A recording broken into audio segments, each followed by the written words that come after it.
ଜୟ ଜଗନ୍ନାଥ ସାଙ୍ଗମାନେ, ନମସ୍କାର ଦର୍ଶକ ବନ୍ଧୁ। ଭଗବାନ ଶିବ ଶଙ୍କରଙ୍କୁ ଭୋଳାନାଥ କିମ୍ବା ଭୋଳା ବାବା ମଧ୍ୟ କହନ୍ତି। କାରଣ ସେ ହେଉଛନ୍ତି ଭୋଳା ଠାକୁର। କିନ୍ତୁ ସେ ଯେତିକି ଭୋଳା, ସେ ତାଙ୍କ ଭକ୍ତଙ୍କ ପରୀକ୍ଷା ସେତିକି କରନ୍ତି। ସିଏ ସଦାସର୍ବଦା ଗୁପ୍ତରେ ରହି ଭକ୍ତଙ୍କ ଦୁଃଖ କଷ୍ଟ ହରଣ କରନ୍ତି। କିନ୍ତୁ ପ୍ରଭୁ ଗୁପ୍ତେଶ୍ୱର କିଏ? କାହିଁକି ସେ ଗୁପ୍ତ ଗୁମ୍ଫାରେ ଗୁପ୍ତ ଭାବରେ ପୂଜା ପାଉଛନ୍ତି? ପ୍ରଥମେ କିଏ ଗୁପ୍ତେଶ୍ୱରଙ୍କୁ ସନ୍ଧାନ କରିଥିଲେ? କ'ଣ ରହିଛି ପ୍ରଭୁ ଗୁପ୍ତେଶ୍ୱର ଓ ରାମଙ୍କ ସମ୍ପର୍କ? ଆସନ୍ତୁ ଜାଣିବା ସମ୍ପୂର୍ଣ୍ଣ ସତ୍ୟତାର କାହାଣୀ। ବନ୍ଧୁଗଣ, ଓଡ଼ିଶା ରାଜ୍ୟ କୋରାପୁଟ ଜିଲ୍ଲାରେ ଅବସ୍ଥିତ ମହାଦେବଙ୍କ ଏକ ଗୁପ୍ତ ପୀଠ, ଯାହା ସାରା ଭାରତରେ ପ୍ରସିଦ୍ଧି ଲାଭ କରିଛି। କାଳିଦାସଙ୍କ ମହାକାବ୍ୟ ମେଘଦୂତମରେ ଥିବା ଉଲ୍ଲେଖରେ ରାମଗିରି ପାହାଡ଼ରେ ଉଚ୍ଚ ଅରଣ୍ୟ ମଧ୍ୟରେ ଥିବା ଏହି ଗୁପ୍ତ ଗୁମ୍ଫାକୁ ସର୍ବପ୍ରଥମେ ଭଗବାନ ଶ୍ରୀରାମ ଦର୍ଶନ କରିଥିଲେ। ବନବାସ ସମୟରେ ଶ୍ରୀରାମ, ଲକ୍ଷ୍ମଣ ଓ ମାତା ସୀତା ଯେତେବେଳେ ଦଣ୍ଡକାରଣ୍ୟରେ ଅବସ୍ଥାନ କରିଥିଲେ, ସେହି ସମୟରେ ଶ୍ରୀରାମ ମହାଦେବଙ୍କୁ ଏଠାରେ ପୂଜା କରୁଥିଲେ। ସେହି ସମୟରୁ ଯୁଗ ଯୁଗ ଧରି ଏହି ମନ୍ଦିର ଲୁକ୍କାୟିତ ଭାବରେ ଘଞ୍ଚ ଅରଣ୍ୟ ମଧ୍ୟରେ ଲୁଚି ରହିଥିଲା। ଐତିହାସିକ ତଥ୍ୟ ଅନୁସାରେ ପ୍ରାୟ 1665 ମସିହା ସମୟ କାଳରେ ସେଠାକାର ସ୍ଥାନୀୟ ଦୋରୁଆ ଜନଜାତିର ଜଣେ ବ୍ୟକ୍ତି, ଯିଏକି ଜନ୍ମରୁ ସେ ଗୋଟିଏ ଚକ୍ଷୁରେ ଅନ୍ଧ ଥିଲେ, ସେ ଶିକାର କରିବା ପାଇଁ ଗୁପ୍ତେଶ୍ୱର ଗୁମ୍ଫା ନିକଟସ୍ଥ ଜଙ୍ଗଲ ଆଡ଼କୁ ଯାଇଥାନ୍ତି। ଶିକାର ଖୋଜୁ ଖୋଜୁ ଅନେକ ସମୟ ବିତିଗଲା, ହେଲେ ତାଙ୍କୁ ଗୋଟିଏ ବି ଶିକାର ମିଳିନଥାଏ। ସେ ଶେଷରେ ନିରାଶ ହୋଇ ଗୋଟିଏ ବୃକ୍ଷ ମୂଳରେ ବସି ପଡ଼ନ୍ତି। ଠିକ୍ ସେହି ସମୟରେ ସେ ଗୋଟିଏ ହରିଣକୁ ଦେଖନ୍ତି। ହରିଣଟି ସେ ଶିକାରୀକୁ ଦେଖି ଜୋରରେ ଦୌଡ଼ିବାକୁ ଲାଗେ। ଶିକାରୀ ମଧ୍ୟ ହରିଣ ପଛରେ ଦୌଡ଼ିଥାନ୍ତି। କିଛି ଦୂର ଗଲା ପରେ ଶିକାରୀ ଜଣକ ହରିଣକୁ ତାର ଶର ନିକ୍ଷେପ କଲେ। ଶରଟି ଯାଇ ହରିଣର ଦେହରେ ଲାଗିଲା। ହରିଣଟି ତାର ପ୍ରାଣ ବିକଳରେ ତା ଦେହରେ ଆଘାତ ହୋଇଥିଲେ ମଧ୍ୟ ସେ ଏକ ଗୁମ୍ଫା ଭିତରେ ପଶିଗଲା। ଶିକାରୀଟି ମଧ୍ୟ ସେହି ହରିଣ ପଛେ ପଛେ ସେହି ଗୁମ୍ଫା ଭିତରକୁ ପ୍ରବେଶ କଲେ।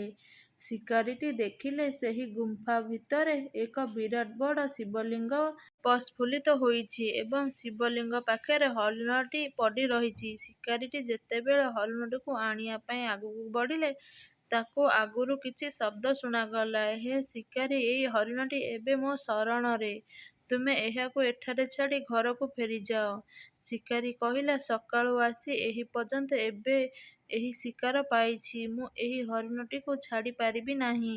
ଫଳରେ ଲିଙ୍ଗରୂପୀ ମହାଦେବ କହିଲେ, ଏହି ଶିକାର ହରିଣ ବଦଳରେ ତୁମେ ଯାହା ମାଗିବ ମୁଁ ତାହା ଦେବି, କିନ୍ତୁ ହରିଣକୁ ଛାଡ଼ି ତୁମେ ଏଠାରୁ ଚାଲିଯାଅ। ଶିକାରୀଟି ପ୍ରଭୁଙ୍କ କଥାରେ ରାଜି ହୋଇଗଲେ।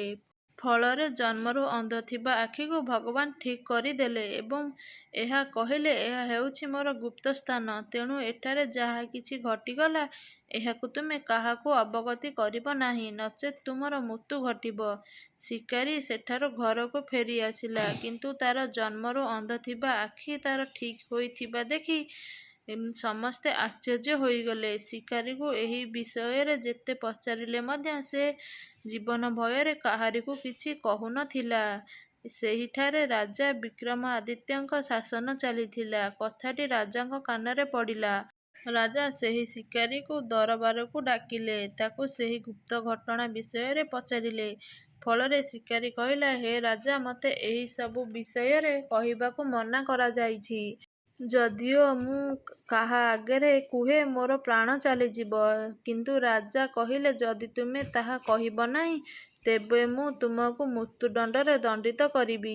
ଶିକାରୀଟି ଭାବିଲା, ରାଜାଙ୍କ ହାତରୁ ମରିବା ଅପେକ୍ଷା ଭଗବାନଙ୍କ ହାତରୁ ମରିବା ଠିକ୍। ଏବେ ସେ ସମସ୍ତ ଘଟଣା ରାଜାଙ୍କ ଆଗରେ କହିଦେଲା। ଫଳରେ ସେହି ସ୍ଥାନରେ ହିଁ ଶିକାରୀଙ୍କର ମୃତ୍ୟୁ ଘଟିଲା। ରାଜା ଏସବୁ କଥା ଦେଖି ଆଶ୍ଚର୍ଯ୍ୟ ହୋଇଗଲେ ଏବଂ ସେହି ରହସ୍ୟଭରା ଗୁପ୍ତ ସ୍ଥାନର ସନ୍ଧାନ କରିବା ପାଇଁ ଜଙ୍ଗଲକୁ ବାହାରିଗଲେ। ସୈନ୍ୟସାମନ୍ତଙ୍କ ସହ ଅନେକ ଦିନ ଖୋଜିବା ପରେ ସେ ଶେଷରେ ସେହି ଗୁପ୍ତ ଗୁମ୍ଫାର ସନ୍ଧାନ ରାଜା ପାଇଲେ ଏବଂ ଘଞ୍ଚ ଅରଣ୍ୟ ଭିତରେ ରହୁଥିବାରୁ ସେହି ଈଶ୍ୱରଙ୍କୁ ରାଜା ଗୁପ୍ତେଶ୍ୱର ନାମରେ ନାମିତ କରିଥିଲେ। ସେହି ଦିନଠାରୁ ଆଜି ଯାଏଁ ସେହି ସ୍ଥାନରେ ଗୁପ୍ତେଶ୍ୱର ଗୁପ୍ତ ଭାବରେ ପୂଜା ପାଉଛନ୍ତି।